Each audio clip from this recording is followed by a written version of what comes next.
Hello friends, कैसे हैं आप सब। स्वागत है आपका यूपीएससी एट होम प्रविष्या के यूट्यूब प्लेटफॉर्म पे। हम जो यूपीएससी यूपीपीसीएस की मेंस की आंसर राइटिंग कर रहे थे, वो सीरीज़ को हमने इस टाइम पे ब्रेक दिया है क्योंकि आपका यूपीपीसीएस का प्रीलिम्स का एग्ज़ाम होने वाला है। तो अभी हम क्या कर रहे हैं, पूरा प्रीलिम्स पे फोकस्ड होकर 20,000 क्वेश्चन के माध्यम से आपका पूरा सिलेबस कंप्लीट करा रहे हैं, जिसमें हमने सबसे पहले इन्वायरमेंट इस सीरीज़ में हमारी इन्वायरमेंट की क्लास और आपकी जो है एंशिएंट हिस्ट्री दोनों जो है कंप्लीट हो चुका है।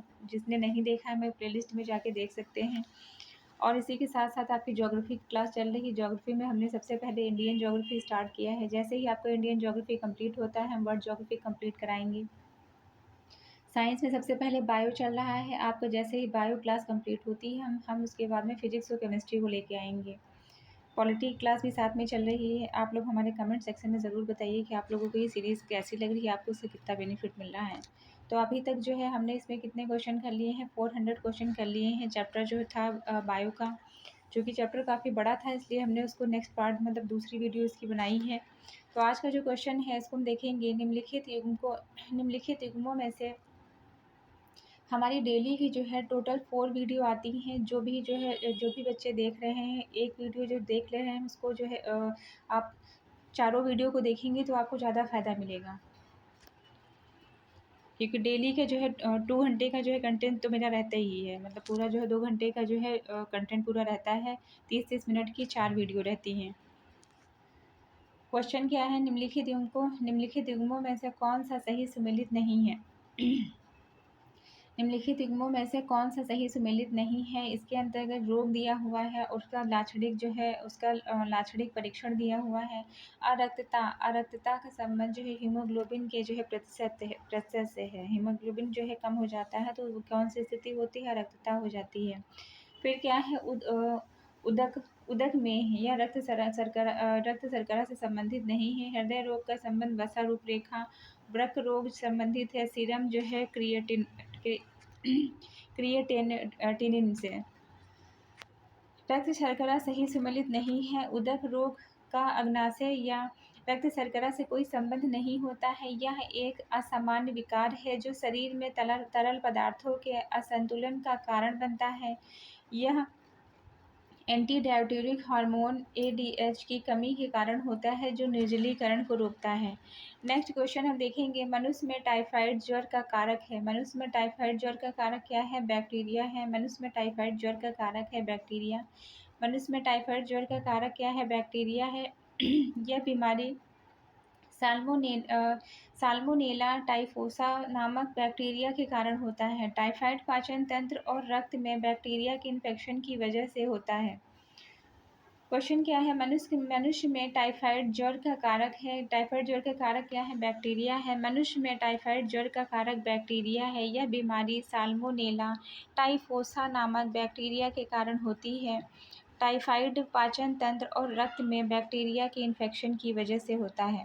नेक्स्ट क्वेश्चन हम देखेंगे, निम्नलिखित आनुवंशिक रोगों में से कौन सा यौन संबंधित रोग है? कौन सा है? हीमोफीलिया। हीमोफीलिया आपका जो है यौन संबंधित रोग है। हीमोफीलिया एक आनुवंशिक बीमारी है। इस रोग से ग्रसित थोड़ा सा बोलने में प्रॉब्लम हो रही है क्योंकि तबीयत ख़राब है। आप लोग उसको मैनेज करिएगा क्योंकि बहुत ज़्यादा तेज़ नहीं बोलते बन रहा है। हीमोफीलिया एक आनुवंशिक बीमारी है। इस रोग से ग्रसित व्यक्ति में रक्त का थक्का नहीं बनता है, जिससे चोट लगने या शरीर के किसी भाग के कटने पर रक्त का स्राव बंद नहीं होता है। फलस्वरूप शीघ्र उपचार न होने पर रोगी की मृत्यु हो जाती है। जब ब्लड जो है बहता रहेगा तो उसका जो है परिणाम क्या होगा कि रोगी की मृत्यु हो जाएगी। हीमोफीलिया भी वर्णांता की भांति से लिंग संलग्न रोग है। इस रोग की वाहक स्त्रियां होती हैं। हेल्डन के अनुसार यह रोग सर्वप्रथम महारानी विक्टोरिया को हुआ था, इसीलिए इसे रॉयल हीमोफीलिया कहते हैं। किसको हुआ था? सबसे पहले जो है ये महारानी विक्टोरिया को हुआ था, इसलिए इसे क्या कहते हैं? रॉयल हीमोफीलिया कहते हैं। इससे जो ग्रसित जो व्यक्ति होता है उसमें रक्त का थक्का नहीं जमता है, जिससे क्या होता है, जिसका परिणाम क्या देखने को मिलता है, जब ब्लड क्लॉटिंग नहीं होगी तो जो है चोट लगने पर शरीर के किसी भी भाग के कटने पर रक्त स्राव जो होता है वो बंद नहीं होता है, जिसके परिणाम स्वरूप अगर इसका शीघ्र उपचार नहीं किया जाएगा तो रोगी की मृत्यु तक हो सकती है। नेक्स्ट क्या है, निम्नलिखित में से कौन सा रोग आनुवंशिक आनुवंशिक विसंगति नहीं है? कौन सा रोग जो है आनुवंशिक विसंगत नहीं है? उपयुक्त में से कोई? Haemophilia, sickle cell anaemia, thalassaemia. इसके अंतर्गत जो उपयुक्त में से कोई नहीं। हीमोफीलिया एक आनुवंशिक रोग है जो आमतौर पर पुरुषों में होता है। इस रोग में शरीर के बाहर इस रोग में शरीर से बाहर बहता हुआ रक्त नहीं जमता है। शीघ्र उपचार न होने पर रोगी की मृत्यु हो जाती है। सिकल सेल एनीमिया एक आनुवंशिक रक्त विकार है जो ऐसी लाल रक्त कोशिकाओं के द्वारा प्रदर्शित होता है जिसका आकार असामान्य, कठोर, हाशिए के समान होता है। यह रोग रक्त में मौजूद हीमोग्लोबिन को प्रभावित करता है। थैलीसेमिया भी एक आनुवंशिक विकार है जो शरीर के कारण हीमोग्लोबिन निर्माण की प्रक्रिया को बाधित करता है। नेक्स्ट हम देखेंगे अतिरक्तस्राव है। ये क्या है? एक आनुवंशिक विकार है। अतिरक्तस्राव मानव में होने वाला एक लिंग संलग्न रोग है। इस रोग से पीड़ित व्यक्ति में चोट लगने से होने वाला रक्तस्राव जल्दी बंद नहीं होता है। यह रोग वंशानुगत द्वारा एक पीढ़ी से दूसरी पीढ़ी में जाता है। नेक्स्ट है मोतियाबिंद द्वारा मानव नेत्र का निम्नलिखित में से कौन सा भाग प्रभावित होता है? मोतियाबिंद के द्वारा मोतियाबिंद के द्वारा मानव नेत्र का निम्नलिखित में से कौन सा जो भाग है वो प्रभावित होता है? परितारिका, दृष्टिपटल, स्वच्छ मंडल। उपयुक्त में से कोई नहीं। मोतियाबिंद आँखों का एक सामान्य रोग है। आँखों के लेंस आँख से विभिन्न दूरियों की वस्तुओं पर ध्यान केंद्रित करने में मदद करते हैं। समय के साथ लेंस अपनी पारदर्शिता को खो देते हैं तथा अपारदर्शी हो जाते हैं। लेंस के धुंधलेपन को मोतियाबिंद कहा जाता है। मतलब टाइम के साथ जो है क्या होता है, जो लेंस जो है उसकी पारदर्शिता मतलब जो उसकी पारदर्शिता की जो क्षमता है वो खोती जाती है, वो अपारदर्शी हो जाता है और जिसके कारण जो है लेंस के धुंधलेपन को ही मोतियाबिंद कहते हैं। आप लोगों ने अक्सर बूढ़े लोगों को सुना होगा कि वो लोग जो है मोतियाबिंद का ऑपरेशन करा रहे हैं। अतः लेंस रेटिना दृष्टिपटल का स्पष्ट नहीं अतः जो है लेंस रेटिना का स्पष्ट चित्र नहीं भेज पाता है जिससे वस्तुएं धुंधली या एकदम दिखाई नहीं पड़ती हैं। वास्तव में मोतियाबिंद के समय आँखों की पुतलियों पर एक प्रोटीन की परत जम जाती है जिससे दृष्टिपटल तक प्रकाश नहीं पहुँच पाता है। नेक्स्ट हम देखेंगे इनमें से कौन विषाणु जनित रोग नहीं है? कौन सा विषाणु जनित रोग नहीं है? 6 रोग जो है वो विषाणु जनित रोग नहीं। खसरा, रेबीज, पोलियो विषाणु जनित रोग हैं। आप इस चीज़ को याद रखिए कि कौन सा जीवाणु से जो है उत्पन्न रोग है, कौन सा विषाणु से उत्पन्न रोग है, तो आपको इस तरह के क्वेश्चन को करने में कोई दिक्कत नहीं होगी। अगर मैचिंग में भी पूछा जाता है तो अगर आपको याद है तो आप कर लेंगे। 6 रोग विषाणु जनित रोग नहीं है। यह जीवाणु जनित रोग है जो कि माइक्रोबैक्टीरियम ट्यूबरक्लोसिस नामक जीवाणु से होता है। इसे सामान्यतया टीबी के नाम से जाना जाता है। उल्लेखनीय है कि खसरा, रेबीज, पोलियो एक वायरस जनित रोग है जिसके विषाणु का नाम क्रमशः मार्बिली, रेब्डो तथा पोलियोमाइलाइटिस है। आप जो है क्या कर सकते हैं, आप विषाणु जनित रोग और जो है जीवाणु जनित रोग को याद करने के लिए आप लूसेंट की बुक में जो पूरा जो बॉक्स जो दिया रहता है उसको आप याद कर सकते हैं कि कौन से रोग विषाणु से होते हैं, कौन से रोग जीवाणु से होते हैं। एक बार आप उसको याद कर लेंगे तो चाहे कोई भी एग्ज़ाम हो आप इसको जो है आपको इस एटलीस्ट जो है ये जो क्वेश्चन पूछा जाएगा तो कभी गलत नहीं होगा। एक बार याद कर लेंगे आसानी से जो है आपके क्वेश्चन हो जाएंगे इस टॉपिक से रिलेटेड। निम्नलिखित रोगों में कौन जीवाणु जनित है? कौन सा जीवाणु जनित है? यक्ष्मा। यक्ष्मा जो है मतलब बैक्टीरिया से जो है होता है। तो यक्ष्मा जो रोग है जिसे जिसे जो है क्या कहते हैं, ट्यूबरक्लोसिस कहते हैं। यक्ष्मा रोग के द्वारा होने वाली बीमारी जीवाणु जनित होती है। यह माइक्रोबैक्टीरियम ट्यूबरक्लोसिस नामक बैक्टीरिया के द्वारा होता है। कथन क्या है?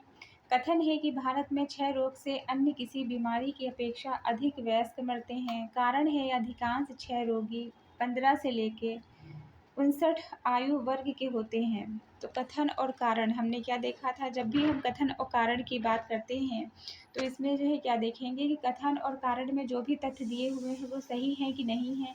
अगर वो दोनों ही तथ्य सही हैं तो आप क्या देखेंगे, दूसरा पॉइंट जो देखेंगे इस तरह के क्वेश्चन को करने के लिए कि जो कारण जो दिया है तो वो कथन के बारे में ही बात कर रहा है कि नहीं कर रहा है। तो अगर वो कथन से रिलेटेड ही बात कर रहा है तो आप यहाँ क्या कहेंगे कि कथन और कारण दोनों सही हैं और जो कारण है वो कथन की सही व्याख्या करता है। तो इसमें कथन क्या है, भारत में क्षय रोग से अन्य किसी बीमारी की अपेक्षा अधिक व्यक्ति मरते हैं। फिर दूसरा कारण क्या है, अधिकांश क्षय रोगी 15 से लेके 59 आयु वर्ग के होते हैं। तो कथन और कारण दोनों सही हैं, कारण कथन की सही व्याख्या करता है।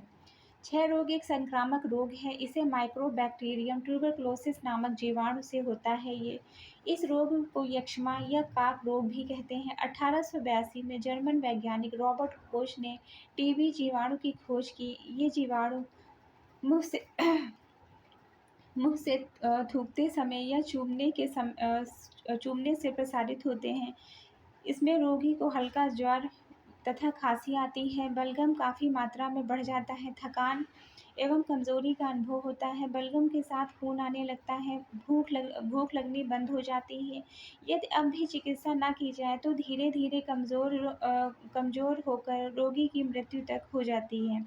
यही जीवाणु जब लिम्फैटिक ग्रंथियों में घुसते हैं तो ग्रंथियों की क्षय तथा कंठमाला उत्पन्न करते हैं। आंतों में आंत्र क्षय अथवा मस्तिष्क में क्षय तथा अस्थियों में अस्थि क्षय उत्पन्न कर देते हैं। नेक्स्ट हम देखेंगे निम्नलिखित में से कौन सा जल जनित रोग है। तो कौन सा हैजा जो है वो जल जनित रोग है। हैजा विब्रियो कोलेरी नामक जीवाणु के कारण होता है। यह एक जल जनित रोग है। ये जल खाद्य पदार्थों तथा मक्खियों द्वारा फैलता है। रोगी के शरीर में जल की कमी हो जाती है तथा रक्त का संचार धीमा पड़ जाता है। उल्टी, दस्त के साथ शरीर का सारा जल निकल जाता है जिसके कारण प्यास बहुत बढ़ जाती है। नेक्स्ट हम देखते हैं निम्नलिखित में से कौन सा एक जीवाणु जनित रोग है। कौन सा है, टिटनेस। टिटनेस एक जीवाणु जनित रोग है। हेर्पीस, पोलियो व चेचक से सब बीमारियां निष्पंदी वायरस विषाणु के कारण होती हैं, जबकि टिटनेस रोग कोलेस्ट्रीडियम टेटानी नामक जीवाणु से होता है। इस रोग के जीवाणु घाव से होकर शरीर में प्रवेश करते हैं। सामान्यतः इसे लॉकजा या धनुष्टकार भी कहते हैं। इस रोग के कारण पेशियों में संकुचन प्रसरण नहीं हो पाता है, शरीर में अकड़न होने लगती है जिसके फलस्वरूप सांस बंद हो जाती है। नेक्स्ट क्या है, निम्नलिखित में से कौन सी बीमारी वायरस के द्वारा उत्पन्न नहीं होती है। तो कौन सी है, डिप्थीरिया बीमारी वायरस के द्वारा उत्पन्न नहीं होती है।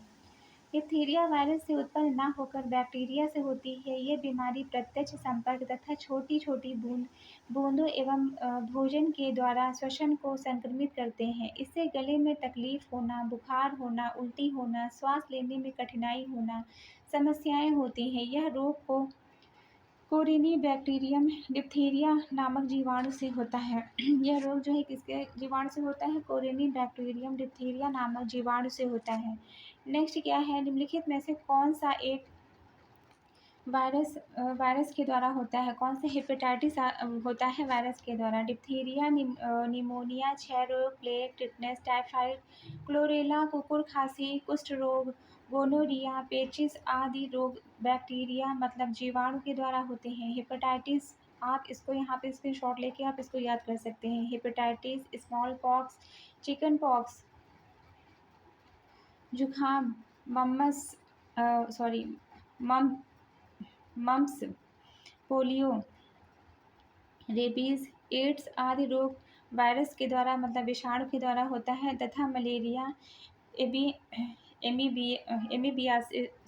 एमीबियासिस, काला जार आदि रोग प्रोटोजोआ के द्वारा उत्पन्न होते हैं। आप इसको स्क्रीनशॉट लेके याद कर सकते हैं। नेक्स्ट क्वेश्चन हम देखेंगे, हेपेटाइटिस रोग हेपेटाइटिस रोग से मनुष्य शरीर का सीधा प्रभावित होने वाला अंग कौन सा है। यकृत होता है। हेपेटाइटिस रोग मनुष्य के शरीर में यकृत से प्रभावित होता है। मेनिंजाइटिस रोग स्पाइनल कॉर्ड मतलब रीढ़ की हड्डी तथा मस्तिष्क को प्रभावित होता है। अतिसार रोग से आंत का अग्रभाग, टाइफाइड से आंत तथा निमोनिया निमोनिया रोग से फेफड़े प्रभावित होते हैं। अर्थराइटिस रोग से जोड़ों की सूजन होती है। पीलिया रोग यकृत को प्रभावित करता है। नेक्स्ट हम देखेंगे किस सूक्ष्म जीव के द्वारा हेपेटाइटिस बी की बीमारी होती है। कौन सा सूक्ष्म जीव है, वायरस से हेपेटाइटिस बी की बीमारी होती है। हेपेटाइटिस बी जब ये वायरस एक बार जो है बॉडी में जो है एंटर कर जाता है तो उससे क्या होता है, ये कभी भी जो है वहाँ से निकलता नहीं है। बस अब होता क्या है कि जब इसका जो है उपचार किया जाता है तो इसके माध्यम से यह जो है सुषुप्त अवस्था में, मतलब जो है यह जो है डेड पूरी तरीके से नहीं होता है, निष्क्रिय हो जाता है। ये फिर से दोबारा कभी भी एक्टिव हो सकता है। हेपेटाइटिस बी का जो वायरस होता है, फिर से एक्टिव होने पे फिर से वही सारी प्रॉब्लम स्टार्ट हो जाएंगी। हेपेटाइटिस बी एक संक्रामक रोग है जो कि हेपेटाइटिस बी नामक डीएनए वायरस के कारण होता है। इस व्याधि में यकृत में सूजन जलन पैदा होती है। हेपेटाइटिस बी वायरस हेपेडना वायरस परिवार का एक सदस्य है। नेक्स्ट हम देखेंगे एआईडीएस। एआईडीएस मतलब इसका फुल फॉर्म क्या है? एड्स। एड्स निम्नलिखित में से किस एड्स का फुल फॉर्म क्या है? एक्वायर्ड इम्यूनो डिफिशियंसी सिंड्रोम, इसका जो है फुल फॉर्म पूछा गया है। इसका फुल फॉर्म क्या है? Acquired immunodeficiency syndrome. AIDS अर्थात एक्वायर्ड इम्यूनो डिफिशियंसी सिंड्रोम रोग एचआईवी नामक वायरस से होता है। एड्स होने के कारण जैसे यौन संबंधों के कारण एड्स होने के क्या क्या रीज़न है? यौन संबंधों के कारण, मानक पदार्थों के अत्यधिक सेवन के कारण, इंजेक्शन के सुई को बिना स्टरलाइज किए दूसरे व्यक्ति में प्रयोग आदि होने के संभावना बढ़ जाती है। यह रोग मच्छर के काटने, हाथ मिलाने, चूमने, गले लगाने से नहीं फैलता है। नेक्स्ट क्या है? निम्नलिखित रोगों में से कौन टाइगर मच्छरों के द्वारा संचालित नहीं होता है? जापानी इंसेफ्लाइटिस टाइगर मच्छरों के द्वारा नहीं होता है। टाइगर मच्छर एंडीज एल्बोपिक्टस स्टैगोमिया एल्बोपिक्टा सफ़ेद पट्टियों वाला काले रंग का मच्छर है। यह yellow fever, dengue fever, chikungunya आदि बीमारियों का कारण है। जापानी इंसेफ्लाइटिस एक वायरस जनित रोग है। इसके बचाव का सबसे कारगर उपाय टीकाकरण है। यह क्यूलेक्स प्रजाति के मच्छर के काटने से फैलता है।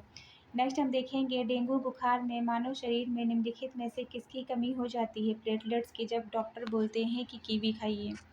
डेंगू बुखार विषाणु के कारण होता है। इस रोग को एंडीज एजिप्टी, एंडीज एल्बोपिक्ट्स और क्यूलेक्स फैटिंग्स फैटिगन्स नामक मच्छर संचालित करते हैं। इस रोग में अचानक जो है तेज़ ज्वर आ जाता है, चेहरे पर चित्तियाँ निकल आती हैं और सिर और आँखें, पेशियों और जोड़ों में बहुत बहुत जोरों का दर्द होता है। यह महामारी के रूप में अचानक फैलता है। इस रोग को हड्डी तोड़ बुखार भी कहते हैं। नेक्स्ट हम देखेंगे निम्नलिखित में से कौन सा बर्ड फ्लू विषाणु है? ये है H5N1। मूलतः बर्ड फ्लू एक प्रकार का संक्रमण होता है जो H5N1 एवियन इन्फ्लुएंजा वायरस के कारण होता है। पक्षियों में यह प्राकृतिक रूप से अति निकटता के कारण फैलता है। दक्षिण अफ्रीका में पहली बार 1961 में इसे पक्षियों में पाया गया है और सामान्यतः यह वायरस 48 घंटे में 100% प्रभाव जमा कर लेता है। बर्ड फ्लू का पहला मानवीय संक्रमण हांगकांग में 1997 में देखा गया। जब हम बात करते हैं 1961 की, तो हम आपको याद आ रहा होगा कि हमने जो है क्या देखा था, 1960 में हमने देखा था। कौन सा केस था आपका? इंड्रू बेरुबरी का जो केस था, इंड्रू बेरुबरी का केस 1960 से संबंधित था। उसका जो ईयर था 1960 था।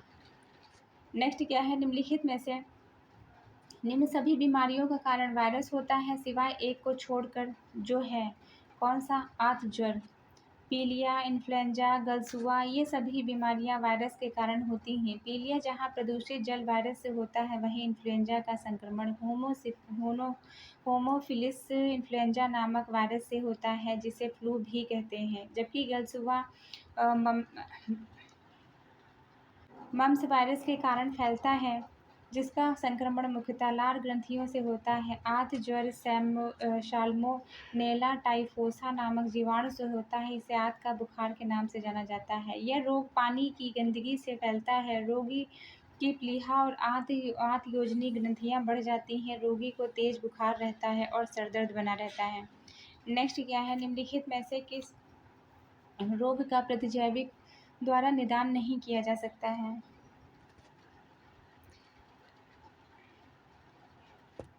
कौन सा है? खसरा। मिसल्स मतलब जिसे खसरा बच्चों में होने वाला एक प्रमुख विषाणु जनित रोग है। इस रोग को एंटीबायोटिक्स द्वारा ठीक नहीं किया जा सकता है, बल्कि विकल्प में जो दिए गए शेष जैसे यक्ष रोग, टिटनेस, कॉलरा जीवाणु जनित रोग है, जिसे विभिन्न प्रकार के प्रतिजैविकों की सहायता से ठीक किया जा सकता है। नेक्स्ट हम देखेंगे निम्नलिखित में से किस युग्म की बीमारियों का कारण विषाणु है? कौन सा? पोलियो और बर्ड फ्लू। पोलियो और बर्ड फ्लू दोनों वायरस जनित रोग होता है। Polio polio poliomyelitis polio virus द्वारा होता है। इसके विषाणु भोजन फल के साथ बच्चों की आंत में पहुंच जाते हैं। H1N1, H2N2, H5N1 आदि बर्ड फ्लू वायरस पक्षियों में रहते हैं। नेक्स्ट हम देखेंगे हाइड्रोफोबिया किसके द्वारा होता है? तो यह विषाणु के द्वारा होता है। मेरी तबीयत भी खराब है, हम आपको चैप्टर भी वही पढ़ा रहे हैं। हाइड्रोफोबिया या रेबीज रोग पागल कुत्ते के काटने से होता है। यह वायरस जनित रोग होता है जो केंद्रीय तंत्रिका तंत्र को मुख्यतः प्रभावित करता है। यह रोग 100% घातक होता है। यह रोग लाइसा वायरस टाइप 1 द्वारा होता है। मनुष्य में यह रोग ऐसे किसी जानवर के काटने से होता है जिसमें रेबीज के विषाणु विद्यमान होते हैं। सिर दर्द, गले में दर्द, हल्का बुखार इस रोग के प्राथमिक लक्षण हैं। इसमें रोगी पागल हो जाता है तथा कुत्ते की तरह भौंकने लगता है। इसके टीके की खोज लुईस पाश्चर ने की थी। रेबीपुर तथा HDCV इस रोग के लिए बनाए गए नए टीके हैं।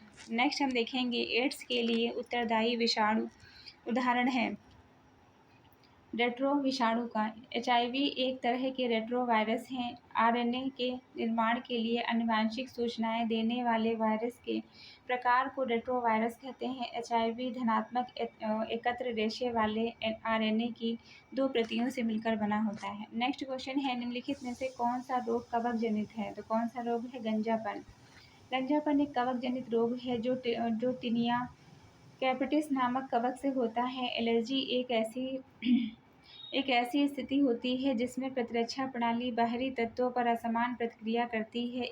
यह कई प्रकार की होती है, जबकि एड्स विषाणु जनित रोग है तथा वर्णांता एक आनुवंशिक रोग है। नेक्स्ट हम देखेंगे निम्नलिखित में से कौन सा एक आनुवंशिक रोग नहीं है? तो क्या है? रतौंधी एक आनुवंशिक रोग नहीं है। रक्तहीनता, वर्णांता, हीमोफीलिया क्या है? एक आनुवंशिक रोग है। हीमोफीलिया में हमने क्या देखा था कि रक्तस्राव नहीं बंद होता है। ये सामान्यतः पुरुषों में होता है और ये इससे जो है क्या होता है, ये जो जिसके अंतर्गत ये रोग होता है तो उससे उसकी बॉडी में जो कहीं कट पिट जाता है तो क्या होता है, रक्तस्राव नहीं बढ़ मतलब रक्त का जो है थक्का नहीं जमता है और लगातार जो है ब्लड बहता रहता है, जिससे जो है अगर सही तरीके से उसका टाइम पर उपचार न कराया जाए तो रोगी की मृत्यु तक हो सकती है। रक्तहीनता। वर्णांता में हमने क्या देखा था? वर्णांता के अंतर्गत था कि जो है जो इसका जो रोगी जो व्यक्ति होता है वो लाल और हरे रंग में क्या नहीं कर पाता? डिफरेंस नहीं कर पाता है। रंजकहीनता, हीमोफीलिया, वर्णांता आनुवंशिक रोग हैं, जबकि रतौंधी आनुवंशिक नहीं। रतौंधी आँखों की एक बीमारी है। इस रोग में रोगी को दिन में तो अच्छी तरह दिखाई देता है, लेकिन रात के वक्त वह नज़दीक की चीज़ें नहीं देख सकता है। रतौंधी का मुख्य कारण क्या है? विटामिन ए की कमी है, इसलिए जो है विटामिन ए लेना बहुत ज़रूरी है। निम्नलिखित में से कौन सा एक लिंग संलग्न रोग है? लिंग संलग्न कौन सा रोग है? वर्णांता और हीमोफीलिया। Colour blindness. वर्णांता एक वंशानुगत रोग है जिसमें रोगी किसी एक या एक से अधिक रंगों का बोध नहीं कर पाता है। इस समस्या के लिए आनुवंशिक कारण ही जिम्मेदार होते हैं, जो कि जन्म के साथ ही दिखने लगते हैं। रंगों को पहचानने के लिए 3 प्रकार के कोण होते हैं, लाल, हरा और नीला। अगर जन्म के समय इन तीनों में से किसी एक प्रकार के कोण की कमी होगी तो रंगों को पहचानने में दिक्कत होती है। हीमोफीलिया हीमोफीलिया एवं वर्णांता दोनों ही लिंग संलग्न रोग हैं। इसमें मादा वाहक एवं रोगी दोनों हो सकती है, जबकि पुरुष केवल रोगी होता है। मादा जो है क्या होती है? वाहक भी हो सकती है, रोगी भी हो सकती है, जबकि जो पुरुष होता है वो वाहक नहीं केवल जो है रोगी होता है। नेक्स्ट हम देखेंगे जापान में 1956 में होने वाला मिनीमाटा व्याधि उन मछलियों को खाने से जो संक्रमित थी किसके पारद के द्वारा, मतलब पारे के द्वारा। जापान में 1956 में होने वाली जो मिनीमाटा व्याधि थी उन मछलियों के खाने से जो कि मरकरी द्वारा संक्रमित थी। इस बीमारी यह जो बीमारी थी शरीर में पारा की अधिकता के कारण होती है। इससे शरीर के अंग, होठ, जीभ काम करना बंद कर देती है, इसके साथ ही बहरापन, आँखों में धुंधलापन, मानसिक असंतुलन की स्थिति उत्पन्न हो जाती है। नेक्स्ट हम देखेंगे इटाई रोग किसकी दीर्घकालीन विषाक्तता से होता है, जिसकी कैडमियम की। इटाई बीमारी कैडमियम प्रदूषण से होती है। यदि कैडमियम किसी प्रकार से शरीर की सुरक्षा स्तर से अधिक पहुँच जाए तो यह बीमारी हो जाती है। मतलब इसीलिए जो है कहते हैं कि हर चीज़ का जो है एक लेवल होता है, उसके ऊपर अगर कोई चीज़ होती है तभी भी वो नुकसान करती है, ज़्यादा होगी कम होगी तभी भी वो जो है नुकसान करेगी। यह अस्थियों एवं जोड़ों की दर्दनाक बीमारी होती है। इसके अलावा इन तत्वों की अधिकता से लीवर, फेफड़ों का कैंसर भी हो सकता है। पारद की अधिकता में मिनीमाटा रोग हो जाता है। पेयजल में नाइट्रेट से जो है क्या होता है, ब्लू बेबी सिंड्रोम होता है। ब्लैक फुट नामक बीमारी आर्सेनिक के लगातार संपर्क से होती है। नेक्स्ट हम देखेंगे मलेरिया तथा डेंगू में निम्नलिखित में से क्या उभयनिष्ठ नहीं है, तो क्या मच्छर की प्रजाति। मलेरिया और डेंगू में मच्छर की प्रजाति उभयनिष्ठ नहीं होती है। मच्छरों से फैलने वाला रोग मलेरिया मादा एनाफिलीज मच्छर द्वारा, डेंगू बुखार क्यूलेक्स एंडीज एजिप्टी के काटने से होता है। फाइलेरिया एंडीज क्यूलेक्स एनाफिलीज तीनों के द्वारा होती है। अतः मलेरिया डेंगू बुखार फैलाने वाला पृथक पृथक प्रजाति के मच्छर होते हैं। नेक्स्ट हम देखेंगे निम्नलिखित में से कौन सा रोग प्रोटोजोआ के द्वारा होता है। आप लोग मच्छर से बचे रहिए क्योंकि मच्छर के काटने से ये सब रोग हो जाते हैं, जिससे क्या होगा, वैसे तो इंसान बीमार रहेगा, बीमारी के साथ साथ जो है सारी चीज़ें डिस्टर्ब हो जाती हैं। निम्नलिखित में से कौन सा रोग प्रोटोजोआ के द्वारा होता है, तो कौन सा है, मलेरिया प्रोटोजोआ के द्वारा होता है। मलेरिया प्लाज्मोडियम द्वारा परजीवी मलेरिया प्लाज्मोडियम नामक परजीवी प्रोटोजोआ से होता है। एक व्यक्ति से दूसरे व्यक्ति में संक्रमण मादा एनोफिलीज मच्छर से संपर्क होता है। जब मच्छर किसी मनुष्य का रुधिर चूसती है तो रुधिर के साथ प्रोटोजोआ भी आता है और मच्छर के अंदर प्लाज्मोडियम का एक जीवन चक्र 8 से 10 दिन में बन जाता है। फिर किसी दूसरे मनुष्य को काटती है